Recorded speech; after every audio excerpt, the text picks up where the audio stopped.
మనకి గౌతమ్‌కి, నిఖిల్‌కి అంటే హౌస్‌లో కిందకి లాగడానికి చూసుకుంటే పాము అన్న దాంట్లో నిఖిల్‌కి 3 ఓట్లు, గౌతమ్‌కి 3 ఓట్లు వచ్చాయని చెప్పి నాకు సార్ చెప్పారు. అయితే చెప్పడంతో కాకుండా వీళ్ళకి సండే రోజు నాడు ఒక బిగ్ బాంబ్ అయితే పేలబోతుంది వీళ్ళిద్దరిలో ఒకరికని చెప్పారు. అయితే ఇక్కడ జరిగింది ఏంటంటే యష్మి అయితే ఎలిమినేట్ అయింది మనందరికీ తెలుసు. అయితే యష్మి వెళ్ళిపోతుండగా అంటే స్టేజ్ మీద వస్తుంది కదా బిగ్ బాస్ నాకు సార్ స్టేజ్ మీదకి వస్తుంది కదా, అప్పుడు ఈ బిగ్ బాంగ్ వీళ్ళిద్దరిలో ఎవరికి ఇద్దాం అనుకుంటే యష్మి నిఖిల్ని కాదని గౌతమ్ని అయితే సెలెక్ట్ చేసుకుంది. అయితే ఈ గౌతమ్ ఈ బిగ్ బాంబ్ ఏంటంటే డైరెక్ట్ మండే నామినేషన్స్లో డైరెక్ట్ నెక్స్ట్ వీక్ నామినేట్ అవ్వడానికి ఇంకా ఎవరో నామినేట్ చేసిన పని లేదు, డైరెక్ట్ నామినేషన్స్లో అయితే ఉంటారు.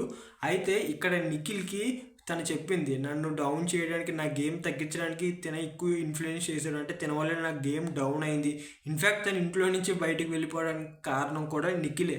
ఆ గొడవ జరగడంతో ఎక్స్ కంటెస్టెంట్స్ వీళ్ళందరూ వచ్చి ఆ ట్రాక్ ఇది అని చెప్పారు. లేకపోతే పృథ్వీయో లేకపోతే ఈ నామినేషన్స్ లేకపోతే టేస్ట్ తేజ ఎవరైనా వెళ్తురేమో. నాకు తెలిసినంత మటుకి తన వల్లే నిఖిల్ వల్లే బ్యాడ్ అయ్యి బయటికి వెళ్తుందని నేను అనుకుంటున్నాను. సో మీరేమనుకుంటున్నారో కింద కామెంట్ చేయండి. Thank you.